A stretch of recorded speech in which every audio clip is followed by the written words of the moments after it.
अब बात करते हैं नई दिल्ली के करियप्पा ग्राउंड की। नई दिल्ली के करियप्पा ग्राउंड में उस वक्त एक अलग ही ऊर्जा देखने को मिली जब प्रधानमंत्री नरेंद्र मोदी राष्ट्रीय कैडेट कोर यानी कि एनसीसी की रैली में शामिल हुए।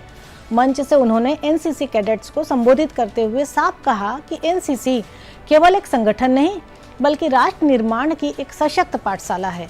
प्रधानमंत्री ने वहां मौजूद सभी कैडेट्स और अधिकारियों का अभिनंदन किया और मित्र देशों से आए कैडेट्स का विशेष रूप से स्वागत करते हुए कहा कि उनकी भागीदारी एनसीसी की बढ़ती वैश्विक पहचान का प्रतीक है। पीएम मोदी ने इस मौके पर एनसीसी को ऐसा आंदोलन बताया जो युवाओं को अनुशासित, आत्मविश्वासी, संवेदनशील और देश के लिए समर्पित नागरिक बनाता है। प्रधानमंत्री ने इस बार रैली में बड़ी संख्या में महिला कैडेट्स की मौजूदगी को खास तौर पर प्रेरणादायक बताया। उन्होंने कहा कि महिला कैडेट्स की भागीदारी यह दिखाती है कि देश की युवा शक्ति हर क्षेत्र में आगे बढ़ रही है। पीएम मोदी ने यह भी बताया कि बीते वर्षों में एनसीसी कैडेट्स की संख्या 14 लाख से बढ़कर 20 लाख तक पहुंच गई है और सीमा क्षेत्रों तथा तटीय इलाकों में बढ़ोतरी और भी उल्लेखनीय है। उन्होंने कहा कि एनसीसी युवाओं को अपनी विरासत से जोड़ने का भी बड़ा माध्यम बन रहा है। इस वर्ष वंदे भारत के 150 साल पूरे होने का उत्सव पूरे देश में मनाया गया, जिसे एनसीसी ने पूरे जोश और गर्व के साथ जीवंत किया। प्रधानमंत्री मोदी ने परमवीर सागर यात्रा का जिक्र करते हुए बताया कि अंडमान निकोबार के 21 द्वीपों के नाम परमवीर चक्र विजेताओं के नाम पर रखे गए हैं, जिससे राष्ट्र नायकों को सम्मान दिया जा सके। उन्होंने लक्षद्वीप के द्वीप उत्सव का भी उल्लेख किया, जहां सागर, संस्कृति और प्रकृति को एक साथ मनाया गया। पीएम मोदी ने कहा कि एनसीसी ने इतिहास को केवल स्मारकों तक सीमित नहीं रखा, बल्कि रैलियों के जरिए बाजीराव पेशवा, लसित फारफुंकी जी और भगवान बिरसा मुंडा जैसे महानायकों की गाथाओं को जन जन तक पहुंचाया।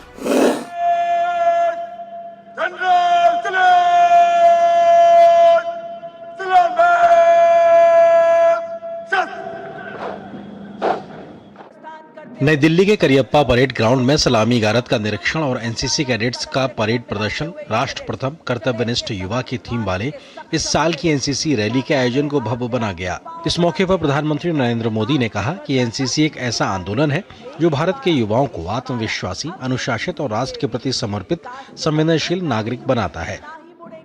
बीते वर्षों में एनसीसी कैडेट्स की संख्या 14 लाख से बढ़कर 20 लाख हो चुकी है। खासकर हमारे बॉर्डर एरियाज में, कोस्टल एरियाज में एनसीसी कैडेट्स की संख्या में काफी वृद्धि हुई है। मेरे युवा साथियों, एनसीसी युवाओं का मंच है और इस मंच पर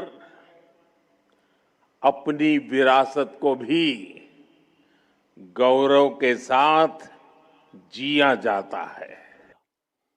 रैली के दौरान बाजीराव पेशवा की वीरता, महायोद्धा लचित बोरफुकन जी की कुशलता और भगवान बिरसा मुंडा के नेतृत्व को अपनी साइकिल रैली के माध्यम से जन चेतना जगाने वाले एनसीसी कैडेट्स ने पीएम मोदी को स्मृति चिन्ह भेंट किया। पीएम मोदी ने यूरोपीय संघ के साथ हुए मुक्त व्यापार समझौते का जिक्र किया और कहा कि यह समझौता लाखों युवाओं के लिए अनगिनत अवसर सृजित करेगा।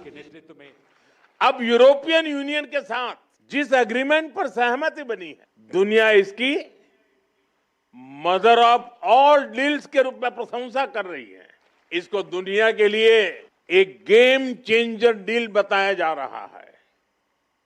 ये एफटीए आपके लिए फ्रीडम टू एस्पायर है। ये एग्रीमेंट दुनिया की 1/4 जीडीपी और 1/3 ग्लोबल ट्रेड को रिप्रेजेंट करता है। इस मौके पर प्रधानमंत्री नरेंद्र मोदी ने सर्वश्रेष्ठ कैडेट्स को सम्मानित किया। उन्होंने कहा कि ऑपरेशन सिंदूर ने भारत की सेना और सशस्त्र कर्मियों की ताकत और बहादुरी को दिखाया है। ऑपरेशन सिंदूर के समय आपके प्रयासों की मैं खास तौर पर सराहना करूंगा। राष्ट्रीय सुरक्षा से जुड़ी उस महत्वपूर्ण घड़ी में हमारे एनसीसी कैडेट्स ने अपने जिम्मेदारियां बखूबी संभाली है। किसी ने हमारी सेनाओं की तैयारियों में सहयोग दिया, किसी ने ब्लड डोनेशन कैंप लगाए, किसी ने फर्स्ट एड कैंप के माध्यम से सेवा की। आपने यह दिखा दिया कि एनसीसी में परेड ग्राउंड की ट्रेनिंग के साथ ही नेशन फर्स्ट के विचार प्रवाह की भी ट्रेनिंग होती है।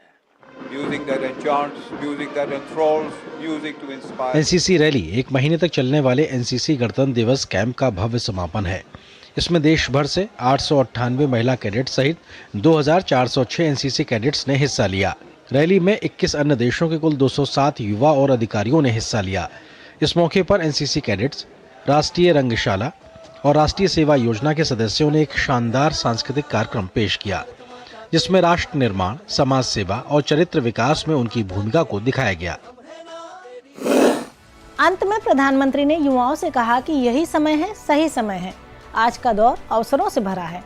भारत और यूरोप के बीच हुआ फ्री ट्रेड एग्रीमेंट और अन्य देशों के साथ हुए समझौते लाखों युवाओं के लिए नए रास्ते खोलेंगे। पीएम मोदी के शब्दों में एनसीसी जैसी संस्थाएं इन अवसरों के लिए युवाओं को तैयार करने की सबसे मजबूत नींव है।